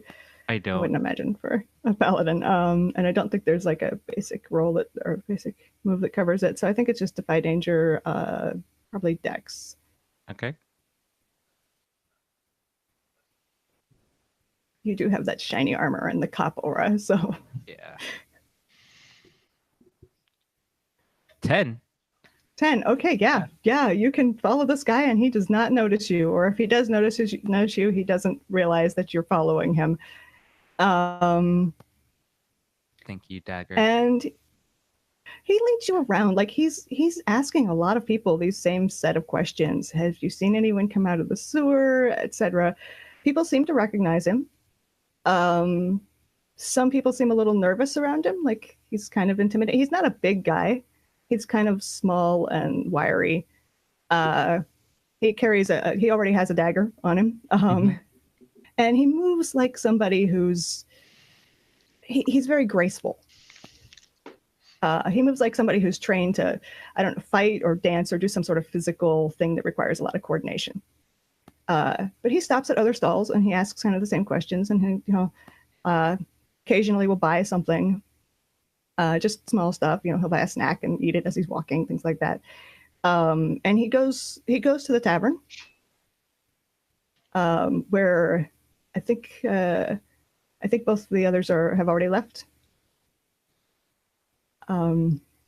So let's see. You're gonna run into, who are you gonna see in the tavern? You're gonna see Greta and Miria are there, kind of like together in a corner laughing about something. And Tark, the bartender, is there, just doing his job. And the old man Bennett is there and moving a little stiffly and slowly and is much quieter than usual. But those are the only people that you recognize. Okay. The guy, let's see, who's he going to talk to? He'll definitely talk to Tark. And again, asks the same set of questions. Oh, wait. No, he specifically asks, along with that same set of questions, I heard one of your employees was attacked. And Tark kind of nods and yells for Greta, whips her over. It's like, hey, tell this man what happened to you. And she looks a little nervous, and she kind of like looks over at Bennett, looks at you, looks at the man, and says, she said pretty much the same thing she said to you, that like, there were some people, I don't know who they were or what they looked like. It was dark. I threw my lantern at them. I fought back. I, kicked and punched a lot and tore free and came back up. And when I found somebody to come down with me, they were gone. So I assume they must have escaped into the sewer. What does the guy say? He wants details about what they look like. Like, oh, how many did you say there were? She's 4 or 5. I'm not sure. There were a bunch. And she keeps glancing at Bennett as she's talking. Does Bennett look like does Bennett look nervous, or? He's just watching her. Kind of, he nods with approval when she talks about how like she fought them off and escaped. Mm-hmm. And like then looks sort of disappointed when in fact you can hear him mutter like, she shouldn't have let them go. I think Lieutenant Rekka is probably just like in the corner, sitting down at the table, writing down all this detail to the best of her ability. So this way she has it firsthand. And I'm going to see if the guy that I'm tracking, if he ends up going down into the sewers to follow them. And if so, then he absolutely she's gonna do the same. He asks if he can see the cellar. And he goes down there and like, Greta looks like she's not too happy to go with them, but like, yeah, I'll show you where it is. And you're going to go with them. Okay. I think so does Miria. And you're all kind of just standing around looking in the cellar as this man, whose name is, what is his name? His name is Corvin. I think, at some point during these conversations, you picked up his name. Okay. He seems real interested in that patch, that like burned spot on the wall. And Greta's like, yeah, that must be where like my lantern hit it. And, the oil splashed on the wall and caught fire. He's like kind of looking and, pushing it. He doesn't go down into the sewer, but he's inspecting the cellar pretty well. Are you looking for anything in particular? So he's like, well, I'm looking for 3 people. People. Do these people have names? I don't think he gives you their names. He changes the subject, I think. But I think it's obvious that like he's changing the subject. And he says, there were three. Yeah, they stole from my employer, and I believe they're the same people that attacked this young lady. And she kind of looks at Miria and then looks at Bennett, who's standing on the stairs. It's like, no, there were more than three. There were a lot of people. And they were big. They were like I at least four. At least four. And I'll like turn to Miriam and I'll ask her to just like give me details of like what she remembers as far as what they look like. And I'll write that down. And just it was dark. They were taller than me. They were, they were definitely human, or maybe like half orc, but they weren't. And I was more interested in fighting back than I was in like counting them or getting a good look at them. And all I saw was just a really brief glimpse before I hit them with my lantern, and then then it was dark. Okay, all right. If you Just being very vague. If you remember anything else, here's my card. And it's not really a card. It's like right, yeah. Well, you're staying at this inn where she works. She can find you. My scroll. You know where to find me. If you have any more information or you remember anything else, then feel free to contact me. Okay. Either through my room or leave a message or even carrier pigeon. That seemed to be a pretty good service you guys offer here. Oh yeah. That's my great uncle runs that. He's pretty good with the pigeons. So are we done here? Yeah, did you say they went down here? Did you? I didn't see them leave. But when I came back they were gone, and the only way out is through that grate there. Okay. So I'm going to go. Can I move that grate? Yeah. Right, so you went down in there in the first place. Gotcha. Okay, so I am going to just travel a little bit in, not too far in, but just a little bit to scope out the scene, see if I can see anything, and also ask what here is evil. Again, faint whiff of evil from the Corvin. Nothing in like right here close to you in the sewer. Okay. You've been down here. This is where the centipedes were. Yeah. Is Corbin still around? Yeah, he's still in the cellar. Hey, kind of Corbin. poking around and asking more questions. He's kind of grilling Greta. Corbin, who did you say your employer was? Victor Mollahan, Mr. Mollahan. He, owns Pinnacle Enterprises, the factory. You've never heard of him? I guess you're new to town. Yeah, that's him. I work for him. What is it that he wanted? He just wants to find the people who stole from him. What did he end up stealing, or what did they end up stealing? They stole valuable trade secrets from the factory. Is it like paper? Is it knowledge? Is it they would have papers, and also any knowledge they gained from they might have also stolen some items. It's hard to tell. We produce a lot. So you're not sure if you're missing anything? From the factory? No, I don't actually work at the factory. I'm just Mr. Mollahan's bodyguard. But I believe there's some inventory missing, but I couldn't tell you exactly what. Then that's a bit troubling. How would you know what's yours and what isn't if you're not sure what was taken from the inventory? It wasn't taken from me. I'm just following up for my boss. I mean, from your boss's inventory.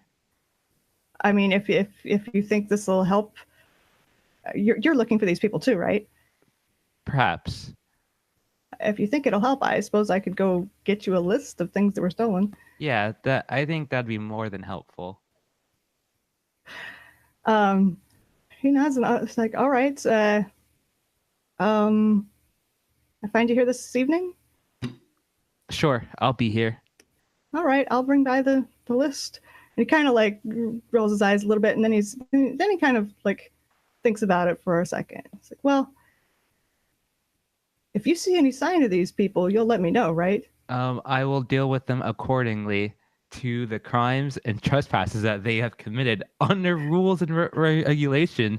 Paragraph 12, sentence 3 of the Order of the Goddess of the Divine Justice. I most certainly will.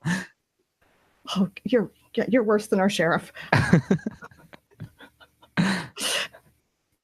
And he kind of nods, like, I think we're done here. I've seen all I need to see. And leaves the inn. I'll be here. Do you follow him, or? I actually think I will. I don't trust them to come back with an inventory, so I think that I will. That's a good instinct there. He's totally not going to. Yeah. I will follow him.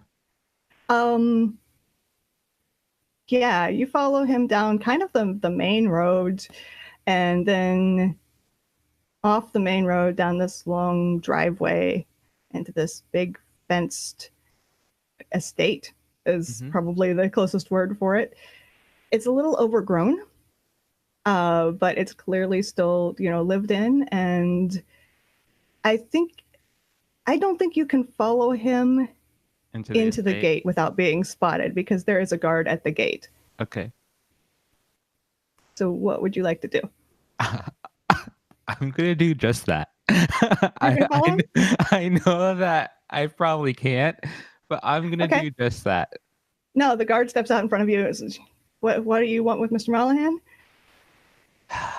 I show the guard my badge of authority, and I will let him know that apparently Mr. Mollahan had some breaking and entering and thievery as of late, and I am looking to get him back his stuff. But in order to do so, I have some more questions for him. And in fact, I have some questions for you. Oh, guards. Okay. Do you happen to know the time and place that this took place? Like, have you heard anything? I heard that there were some workers who stole some goods from the factory, but I work here, not at the factory. And he kind of points, and you can see like the black coal smoke billowing up, and you can see the smokestack of the factory, but you don't actually like see the ground level of the factory. So he's probably telling the truth. Like, you can't see it from here. Yeah. But the fact that it's workers and not like some outside source like means a lot. So I'm like, all right. And where were you on the time and day that this happened? Not sure exactly when it happened, but chances are I was either here at my post or at home in my bed. Not sure exactly is what like 3 feet. All right. Well, do you have any more information? I mean, if you know the exact time, you can ask my wife. But yeah. What's your wife's name? He gives you his wife's name, which is Gershwin. That's his last name. Yeah, they're both. Their last name is Gershwin, and her first name is Belda. Belda Gershwin. Okay. Yep. Here's my scroll. This is where you can find me. If you can think of any more information, please do not hesitate to get in contact with me. Okay. Yeah. You still want to talk to Mollahan? Yeah, and as I'm entering, I like turn back and I'm like, oh yeah, don't leave town. All right, he's gonna escort you to the mansion, and meanwhile, I think we can we'll cut over to Harvo, who has been waiting to go see dogs for a while. Yeah, he's gonna go out, and he's humming to himself as he walks through the snow. On his way over to see the dog handler. And so, yeah, he will arrive there, and I'm sure there's probably dogs around. yard, this place, or yeah. So let's go find out this gentleman. Okay. This gentleman is, or actually, who is this? Oh, you know what? Let's make this easy. This is Velda Gershwin, Okay. who has a bunch of dogs around, and you can see like a bunch of puppies about like they're only about knee high, and given the size of the dogs around here, they're definitely puppies. Come out, to greet you and like jump all over you and are barking. Oh yeah, so he's gonna just like get in a dog pile with these things, and they'll probably just like cover him, and they're licking his face, and he's licking their faces, and they're rolling around on the ground in the snow, and he's having a great old time, and he passes the bones around and lets them have those, and he's just in heaven. Yeah, some of them start wrestling over the bones, and a woman comes out of the house. She kind of looks down at you, like wrestling with the dogs. You looking to buy a puppy? Oh yes, Harvo would like a puppy. Well, do you want one that's already trained, or would you prefer to train one yourself? I have, as you can see, it's been a busy winter. We have a lot of puppies this year.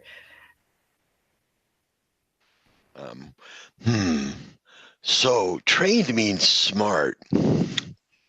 Well, they're all very trainable.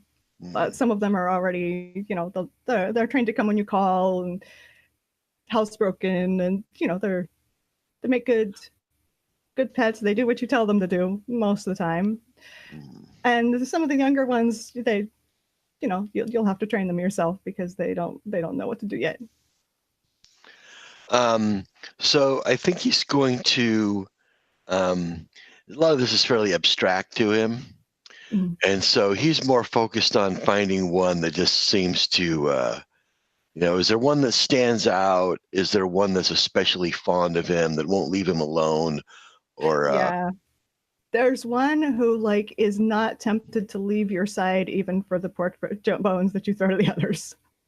So I throw the bones out, and they all probably just like go crazy after them, and this one just stays. This one's like, just kind of stays, like, is still like paws up on your leg, looking at you, like sniffing you. Yeah. Oh, just likes you. And he looks. So, is there anything distinctive about this dog's markings or anything?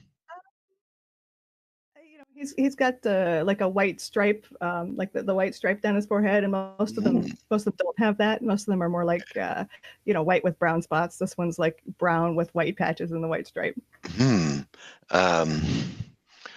So he really likes this one, and so he's gonna sit down with that, and he's gonna be scratching his head, and he's gonna pull out his friend Winston. He carries around this skull.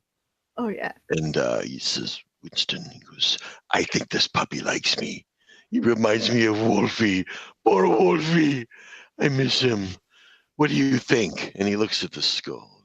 If you're sitting down, the dog will like come up and put its head on your lap and like look at the skull with you. Yeah, and so we're having a little three-way conversation here. And Harvo is listening intently to the skull for a minute and shaking his head. And he says, you were always the smart one. And he puts the skull away, and he says, Harvo likes this one. Is it okay if I call him Wolfie? I think the dog responds to your tone of voice like you're clearly saying a name, and looks up at you and like licks your face. Yeah. I think basically the dog is going, hi, I'm your new dog. When do we go home?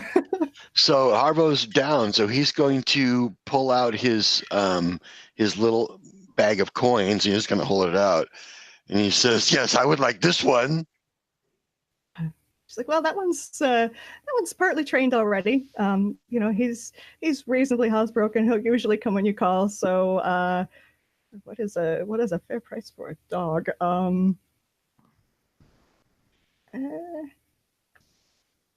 I don't know. We'll say 10 coins. Yeah, I think he's got that. So he can't count, and so he just takes like a handful, and And he just holds them out. He has no idea if it's the right amount. Okay. Yeah, she counts them. Does she rip you off or not? I'm trying. Yeah, she totally rips you off. She takes 12, but yeah, I don't know. He doesn't care. Yeah, so he wouldn't notice, and maybe if she took like 20, he might get a little suspicious. But yeah, and so he puts the rest back. Actually, if she didn't take them all, he's probably going to figure she's honest. And right. He puts the last couple. She leaves 1 or 2 in his palm, and so he puts those back in his bag. And he has he's a little emotional right now. He's very, very, touched by his new friend, and he's very excited to have a companion. And so he thanks the lady, and he heads back to the tavern with Wolfie in tow. Says, "Wait till you meet Luciano. He's my friend. He plays and he sings, and he's really smart. You'll like him." Nice. Okay. Is there anything you would like to do? Like anyone you'd like to run into, or? Well, if Harvo's kind of new in town and I guess maybe he's got a little reputation. I don't know if people approach him, but he's very friendly and he likes to chit chat and stuff. So he's just sort of actually, he's going to go find Luciano. He doesn't spend too much time away from him. He'll go off and he'll kind of branch out and take care of an errand or a task, or he'll get distracted by something shiny or some kids playing or something and play with them. But eventually he realizes that Luciano isn't around and he gets a little concerned. Okay. Because he really relies on him. He knows that he hasn't spent as much time in jail since he met Luciano, oddly enough, which basically means walk past the jail as you go there. Yeah. That are probably reminded of that fact. So anyway, yeah, so he's going to find Luciano now, and he wants to introduce Wolfie to his friend. Okay, cool. Yeah, people who see you do anyone who was at the tavern the other night recognizes you as like the guy who arm wrestled Bennett. And like one without making him lose face, which I think the people who were sober when they were at the tavern the other night remember that specifically and like respect you for it. So you do get people come up and also to come up and pet your dog. Anybody who wants to stop and interact with the dog, he stops and he talks, and he's happy to converse and introduce them. Okay, so like this is I guess a chance to ask any questions you want of anybody who comes up. If you can think of any, if not, we can just move to you running into Luciano. Yeah, he's not that inquisitive. He's just he's very much in the moment. He lives really truly in the moment at all times. He's not very inquisitive. He's not deductive, and so he's just enjoying interacting and chatting with these people. But nothing. He acts, do you have a dog? What's your dog's name? And little kids, he loves little kids. And so he talks to them too. Little kids are very impressed by him too. Like, oh, there's this big tough guy. I want to be like him when I grow up. And he can easily be suckered into giving piggyback rides and playing with kids and stuff like that.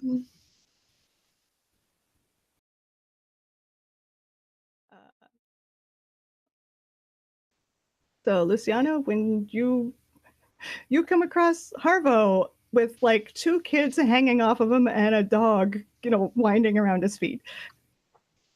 And I kind of I introduce Lionel is the Lionel, and I say, I presume Harvo. Well, I shouldn't presume anything. Let me ask, which of these 3 have you actually adopted? If any? Oh, only the dog. These are somebody else's. He says, you go home now. We come play later. And he shoos the kids away. He sends them back to their parents. Okay.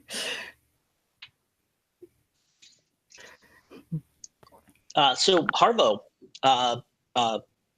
your companion seems very nice. Where did you get it?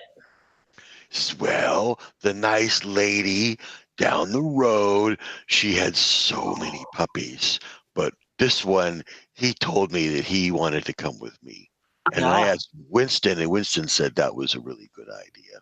Well, if he is any friend of Winston's, is a friend of mine. So, and he's smart like you. Yes, smart. I can tell. Like me. Yes. I kind of raise an eyebrow to Lilana. And whatever, and we'll say hello to the dog and pat it on the head and all that kind of stuff and everything. And then I think if we've kind of finished can our tour of the town end us up at the gates to the mansion as the lieutenant is coming out?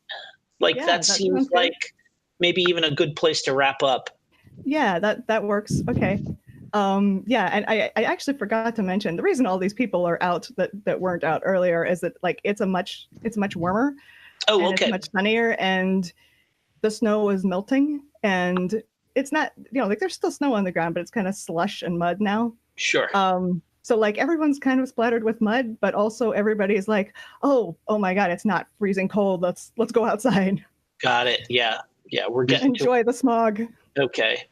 We're getting to where maybe we can start thinking about the pass will probably if this keeps up. Yes, getting out of here. Yeah. Okay. Mm-hmm. Okay. Yeah. Well, sweet. Cool. So it's 11:58. So remind me, CJ, next time we'll just start with you at the mansion. Okay. And see what happens with that. Sounds good. And Harvo, you have a dog? Yay. I do. And yeah, to say, do you want to just treat it like a ranger's companion animal or something like that? Yeah, sure. Yeah, that would be great. Yeah, I mean, I think that's fair. It's it's a puppy, so probably its flaw is going to be that I don't remember the list of flaws exactly. I should remember. Easily distracted. Yeah, easily distracted like Harvo, basically. He has a shorter attention span than Harvo. Cool. And Luciano, you have a girlfriend, I guess, friend. I'm not sure. I think that's kind of up to you. Yeah, well, I've got someone to walk around town with who's hanging out with us, so that's great. Yeah. Cool. So it's a happy ending of the session for everyone. Yeah. Very We're all nice. doing good.